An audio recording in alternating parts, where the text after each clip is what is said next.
afternoon, everybody. More of you I see today. You're welcome for that.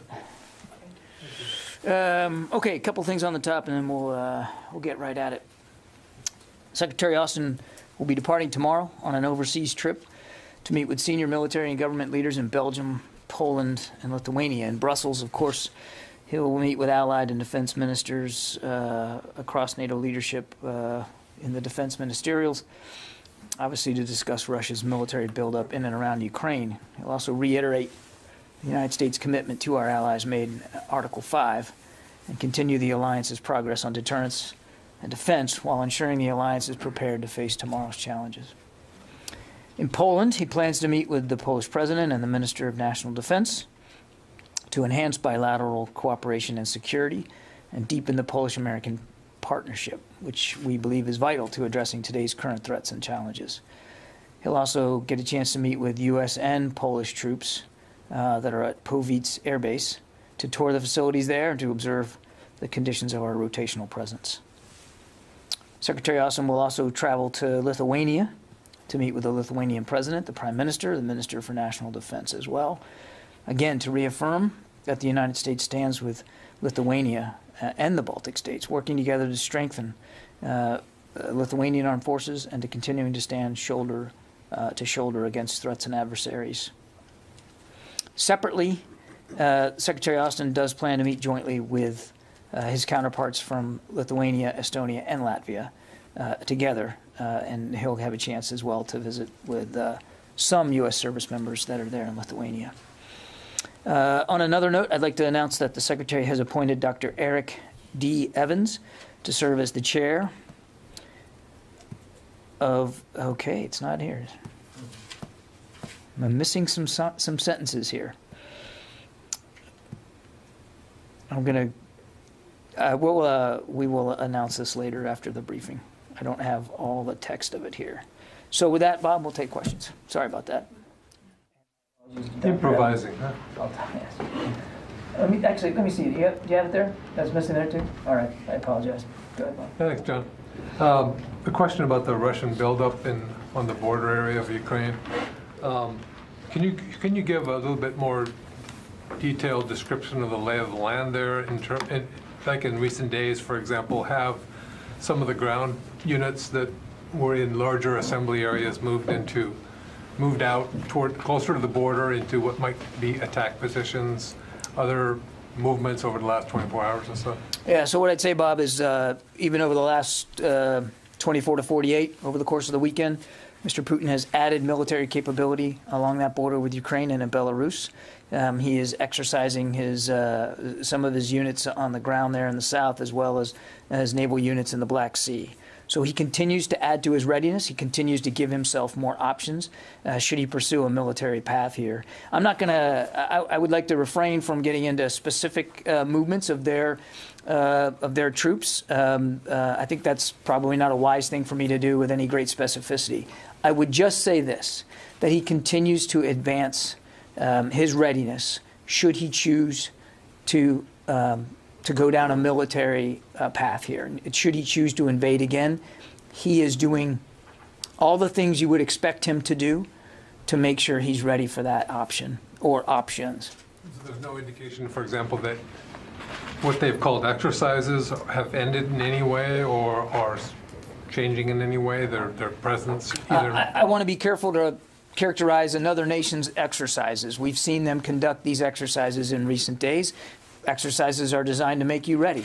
And that gets to my previous point. He continues to do the things that you would expect one to do if one was planning on a major military action, and that is to sharpen the readiness and to add to the capabilities of his force. Now, look, we obviously don't want that to be the outcome. And neither do the Ukrainians, and certainly neither do our NATO allies. And Foreign Minister Lavrov said earlier today that, or seemed to indicate that he still thinks there's oxygen here for diplomacy. We would welcome a pursuit of that path by the Russians, because we too believe that there still should be and can be a diplomatic path forward. Jen? John, I'm trying to understand. Are you still suggesting that Putin has not taken a decision to invade Ukraine? We still don't believe that some final decision has been made. Then how is it that communications continue? And we just heard from President Zelensky that he's been told that an invasion will happen on February 16th, which is Wednesday. How do you reconcile Putin hasn't taken a decision, but an invasion is happening on the 16th? Well, I'm not going to talk about specific intelligence assessments. I think you can understand that. We have said for a while now that military action could happen any day. And you heard from the National Security Advisor making it clear that it certainly could happen before the end of the Olympics, maybe even this week. We have shared with our allies and partners, and that includes Ukraine, our assessment of the information that we've been receiving, and certainly have reflected in those conversations our deep concern about the continued capabilities that Mr. Putin has at his beck and call. So I won't get into a specific date. I don't think that would be smart. I would just tell you that it is entirely possible that he could move with little to no warning. And what will the U.S. response be at that time? The Defense Secretary is going to the NATO ministerial. Are we talking about the NATO response force being activated? What would we expect to see? President Biden has made clear that should there be another incursion into Ukraine, that the United States would respond swiftly with severe economic consequences.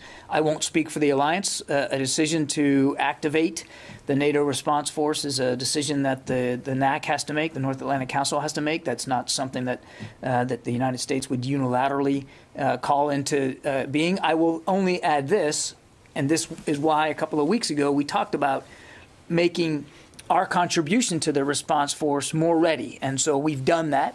And one of the messages that the Secretary will carry with him to NATO is that our contribution to the NATO response force, should it be called, should it be activated, they'll be ready to go. And just to be clear, your answer to Bob, you do not see evidence that his forces have moved into attack positions yet? I'm not going to talk about what specifically we're seeing on the ground when it comes to unit by unit. What I would tell you is that we continue to see him advance his readiness and improve his capabilities and provide himself more options should he decide to take military action in Ukraine. Let me go to the phones here. I promise I'll get to everybody. We'll be here as long as you want it. Tom Squateri. Hey, John. Good afternoon. Thank you very much. The U.S. Navy has yet to pinpoint the exact location and depth of that F-35 that was involved in an accident. By extension, hasn't been able to secure that area in the South China Sea. You've said several times from the podium that the F-35 is U.S. property, and you have no concern that other nations or entities will try to pilfer it. What gives you confidence that the Chinese will abide by international protocols regarding ownership and salvage, given they've ignored other international court rulings regarding the South China Sea? It's not about confidence that the Chinese will or won't do anything, Tom. It is our property. It is not uncommon for us to recover our property when it is lost at sea, and we are making every effort to do that in this case. And if it can be done, I'm confident that the United States Navy will be able to get it done. They're on site and they're working through this in real time. Yeah, Sylvie. Thank you, John. The Russian Defense Minister, Shoigu, said this morning that they are going to end soon, or they are even ending some of their military exercise. So, since you say that they continue to reinforce their deployment, what does it mean? You don't take him at his word, or it's not relevant for this? I'm not challenging his word that he's ending exercises. That's not the point. The point is he continues to make ready for an increasingly large number of Russian troops along that border with Ukraine. The fact that I'm happy that they're speaking to their exercises.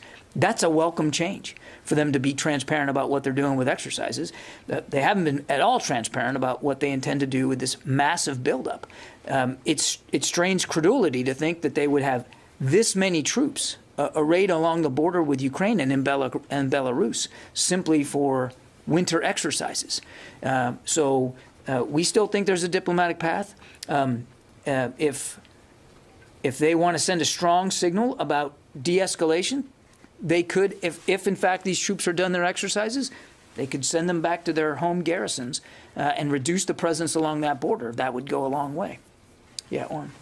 John, officials have warned that a Russian invasion would be preceded by a series of sort of preparatory steps: information warfare, cyber attacks, instigation of protests in Ukraine, state media preparing the Russian population for casualties. Are you seeing that? And if so, how specific can you be about what you're seeing?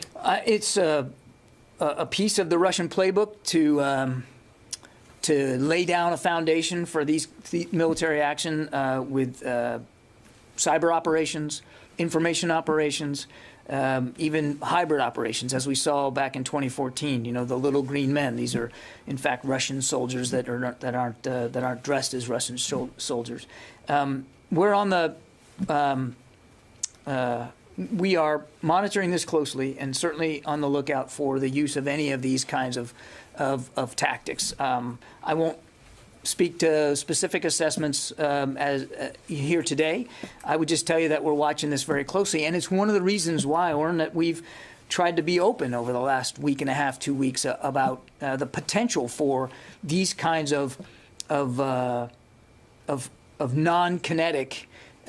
If you will, that's a Pentagon phrase, I know, but non-kinetic tactics and procedures used by the Russians to begin to sow the seeds for potential armed conflict, to include creating some sort of pretext that the Ukrainians would react to that then they could claim was a threat to their national security. So I can't speak with specificity today that of anything that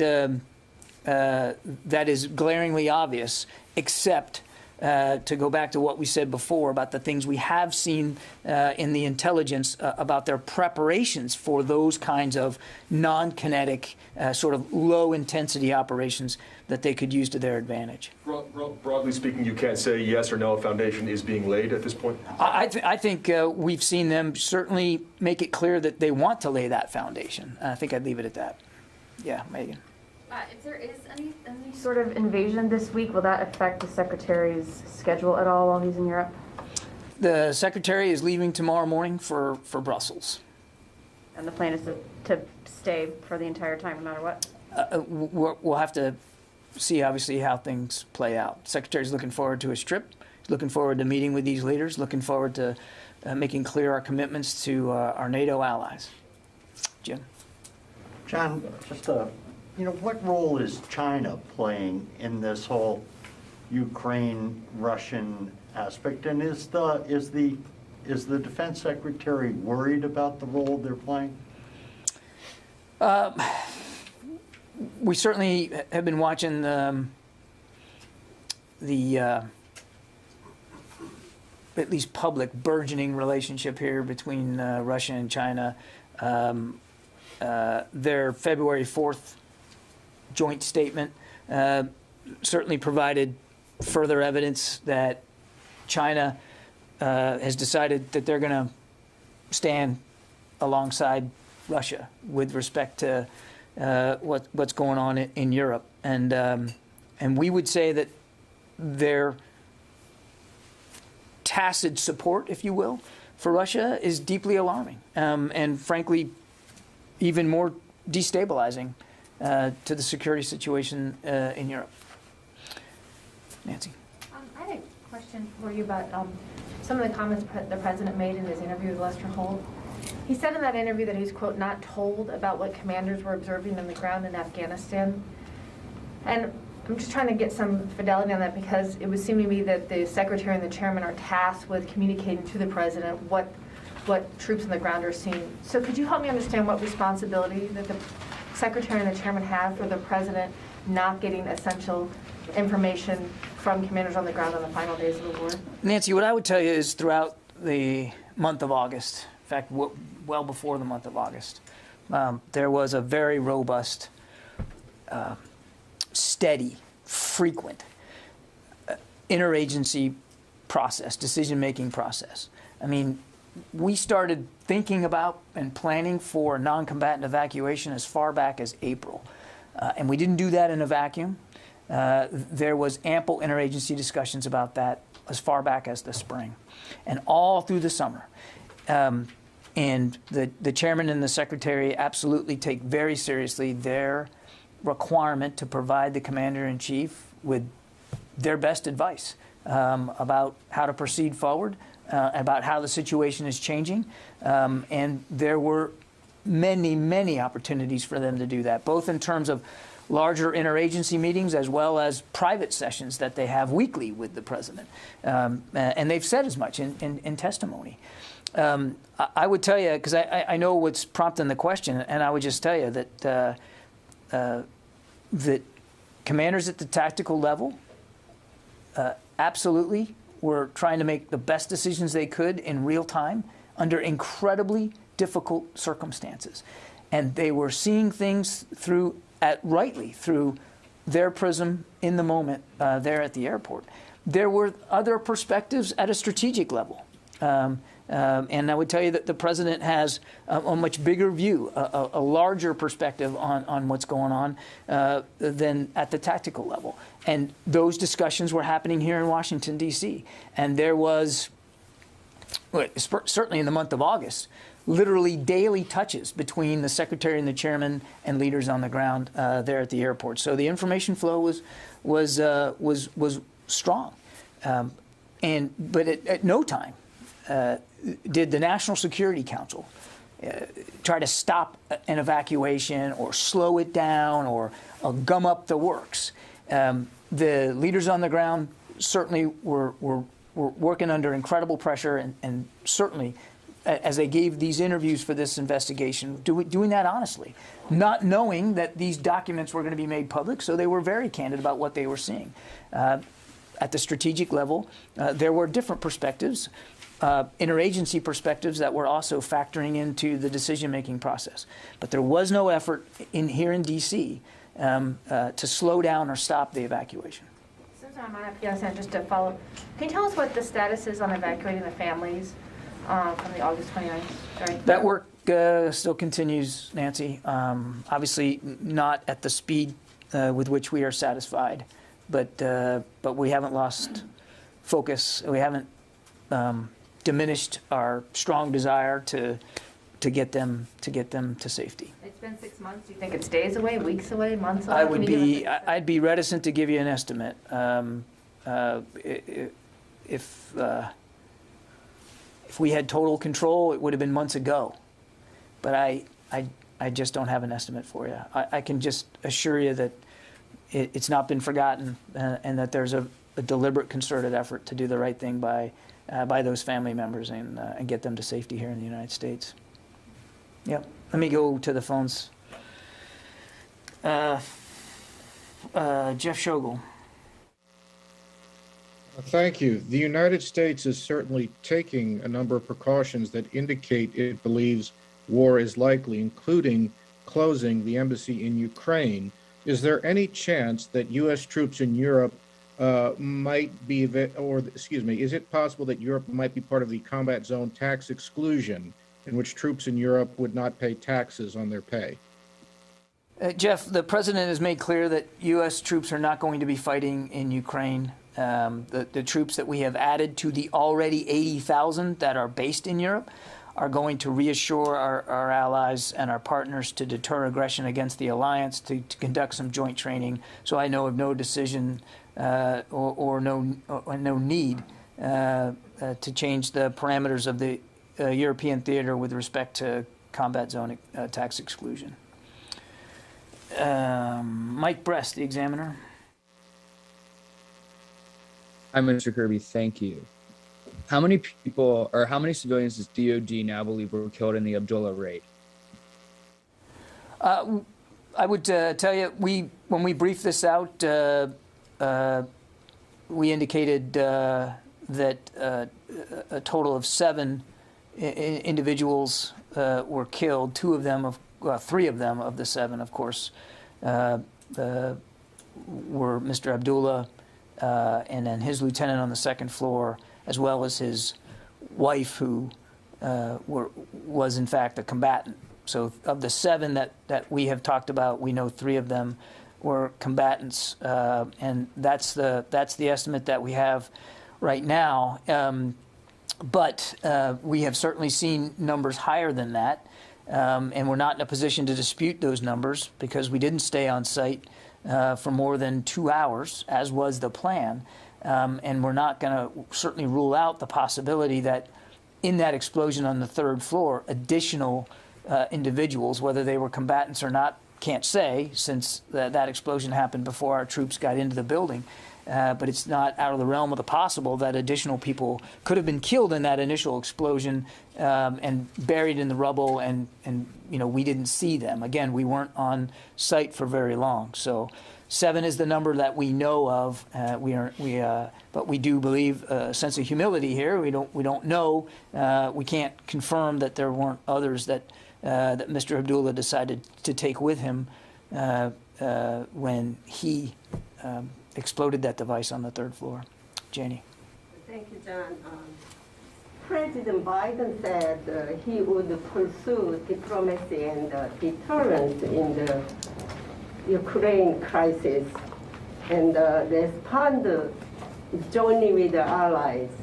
And South Korea said it supports Ukraine. My question is, what kind of military support does the U.S. want from South Korea as an ally? That is a question for the South Korean government to answer. Should they want to assist Ukraine in a tangible way? Certainly that, I'm sure that the Ukrainians would welcome that. We've noted, and I've said before, that many of our other allies in NATO are also finding ways to support Ukraine, but excuse me, those are sovereign decisions that each nation state has to make for themselves, and I wouldn't get ahead of the South Korean government on this. Yeah. Yeah, Abraham. Thanks, John. A couple short Ukraine follow-up sort of questions. Does DoD have any air defense trainers on the ground in Ukraine? No. Does DoD consider a Russian movement into the Donbass a new incursion? Yes. And can you elaborate on what Secretary Austin's thinking was for pulling the Florida National Guard trainers out of western Ukraine? I think we said it quite clearly in our statement. It was an abundance of caution. Again, given the mosaic of the information that we've been getting over the course of the last 48 hours, and the information we continue to receive even as early as today, it is obviously not the safest place for them to be. And so he ordered them taken out of the country over the weekend. Again, abundance of safety and an abundance of caution here. I said, 2 weeks ago when you guys were asking me about this, if and when he believed the safety and security of those individuals was going to be at risk, he would make the decision to remove them, and he did that. Court. There's also another small contingent of other U.S. military in the country, not just the Marines at the embassy, but there's some special forces there. Can you say that as of now, all U.S. military forces that are deployed in Ukraine have been taken out or ordered out? I would tell you that there remains a small amount of U.S. military personnel in support of our diplomats, and they remain in the country. The Marine security guards, is there anyone besides them, then? I'm just going to leave the answer as I said it. Kasim? John, Secretary Austin ordered 3,000 additional troops to Poland. What triggered that decision? You already have deployed 1,700 troops a week ago to the country. What triggered that specific decision? We talked about this at the time. I mean, again, we continue to see a continued buildup of Russian military forces. We continue to consult with our allies, in this case in particular Poland, and it was deemed by both sides that this was a prudent measure, given what we were seeing on the ground, given what our intelligence was telling us, and given the potential need for additional capability in Poland. I would remind you that these 3,000 are still part of the 82nd Airborne. When we announced the first 1,700, I called them an element of, and I didn't rule out the fact that additional 82nd Airborne soldiers would go. The Secretary held them in reserve. He decided that now was the time to send them. And also, just we have seen U.S. F-22s arrived in United Arab Emirates. How do you think these fighters help Emiratis dealing with the Houthi missiles? Is there a plan to kind of join offensive actions against These F-22s are going to join a range of joint coalition and allied partner combat air capabilities that are already based across the region. So they're additive to the air power that we have in the region. Jen? Can I just go back to a question that Jim asked? I'm a little confused by your answer. Do you have evidence that China gave its tacit support to Russia during that meeting on February 4th for an invasion of Ukraine? The statement itself reads, in our view, as tacit support. Yeah. Nobody else in the room? Yeah. Matt? Thanks. I know you don't want to get into specific troop number estimates for the Russians. You're right, I don't. Okay. Guessed right. But you talked about more capabilities being brought in even over the last 24 to 48 hours. Correct. Last week you talked about some of those capabilities being sustainment. Can you say anything more about what these capabilities are that are continuing to flow in? Is it more of the same or more offensive capabilities? Just broadly speaking, Matt, we've talked about the President as providing him combined arms capabilities, right? So it's infantry, it's armor, it's artillery, it's air and missile defense, as well as offensive air. I mean, he's got a lot of combat aircraft now at his ability. He's got significant naval power inside the Black Sea, and not lost on anyone that a good chunk of those ships, at least half a dozen of them, are LSTs. They're landing ships with one purpose, and that's to put troops ashore. He's got special operations capability. He's got cyber capability. He's got ISR capability. And over the past weeks and months, he's continued to add to that. So I don't know that I would go so glibly as to say, well, it's just more of the same. But in terms of the menu of options, he continues to add to that across the whole spectrum of military capabilities. And I think I'd probably just leave it at that. And but you also talked about sustainment, and we have definitely seen in recent weeks adding logistics and sustainment capability so that it's pretty clear that if he wants to, he's going to ensure that he can keep these troops in the field for longer periods of time. And that's everything from transportation to to supply chains to medical support. So we continue to see that being added. Did that help? Yes. Yeah, Tony. What steps are being taken to make sure the entire 82nd Airborne's immediate response force now that you're sending to Poland, that they're staying away from any harm's way in case if there is an invasion? Would their location be pretty much central Poland and nowhere near border? I'll let the commander talk about where he's going to put these troops, Tony. They're going to be sent over there for a range of potential contingencies. They're multi-mission capable, as you know, and as we've talked about, if one of the contingencies if one of the needs are to help with evacuation assistance on the Polish side of the border, as people come across that border, should they come across that border and need help, they'll be prepared to do that. And if that's going to be the mission that you're going to conduct, you're going to have to be somewhere near that border, right? But again, I won't get ahead of leaders on the ground and what they're doing. But I do want to just, I know we've said this before, it's worth repeating. There's no intention, there's no plan, and there's no approval to put these troops into Ukraine. They're being sent to Poland. They're going to stay in Poland. The best laid plans, you've heard the saying, they could accidentally be drawn in. I mean, is there any? They're not going to be accidentally drawn into Ukraine. They're not. Okay. No. May I ask you, what's the level of intelligence sharing with Ukraine between the U.S. and Ukraine? You hinted at it earlier that you're sharing broadly, but are you giving them a granular tactical intelligence? I would tell you that we have been very transparent with our Ukrainian partners about the intelligence assessments that we've been seeing and the things that we've been seeing in that environment. And I'm comfortable and confident that it has been of a sufficient level of detail to to convince. Let's put it that way. Jeff Selden, VOA. John, thanks very much for doing this. Some questions on Russia and Ukraine. First, was the Pentagon aware that the Ukrainian president was going to post on Facebook today about Russia invading on Wednesday? And also, for weeks, you and others in the U.S. government have been sharing information about possible Russian false flag operations, how Russia could launch military action in Ukraine.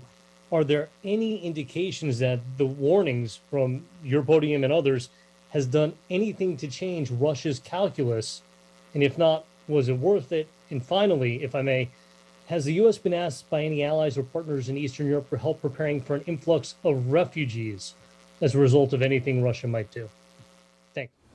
Okay, there's an awful lot there, Jeff.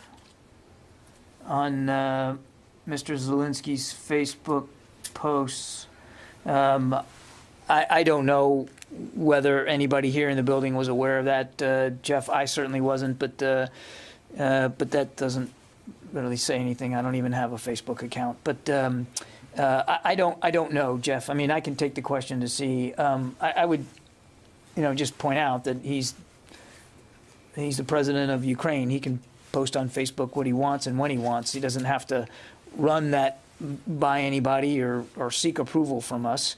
He's the leader of a sovereign state. So I'll check to see if we had any kind of heads up, but I would frankly be surprised if we did, and that's perfectly okay. On the false flag question, I mean, what I would just tell you is we continue to see indications in the intelligence that the Russians are exploring that option, and I think I'd just leave it at that. On refugees, the focus of the troops that are going over there, as I mentioned in my answer to, I think it was Matt, that multi-mission capable, certainly assistance with evacuation flow is something that they could do and could do quite well. And they're going to be working with Polish authorities on what that looks like and how they would handle that. I know of no other efforts inside, at least U.S. troops in Europe, to contribute to like operations should they be needed. But obviously, one of the great things about the U.S. military is that it's multi-mission capable, is that it's flexible. And as you heard the Secretary say when he was up here a couple of weeks ago, if that's something we're called on to do outside of Ukraine, we would certainly be able to contribute to that kind of mission.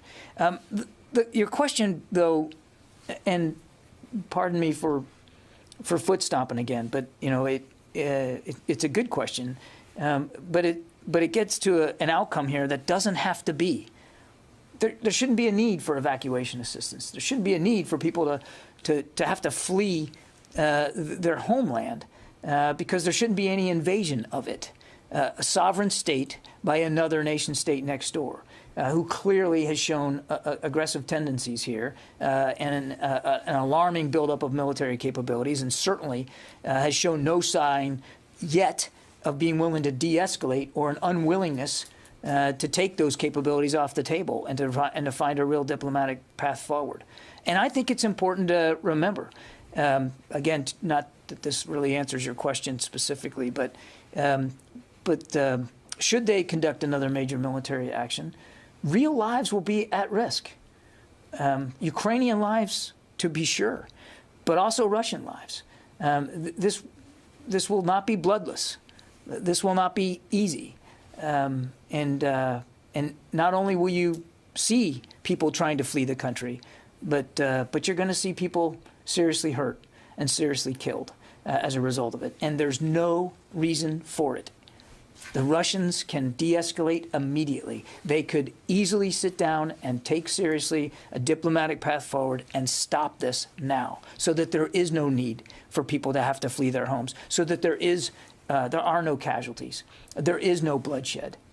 It's within Mr. Putin's power to make the right decision now, and obviously we hope to see him do that. Okay, thanks everybody. Appreciate it.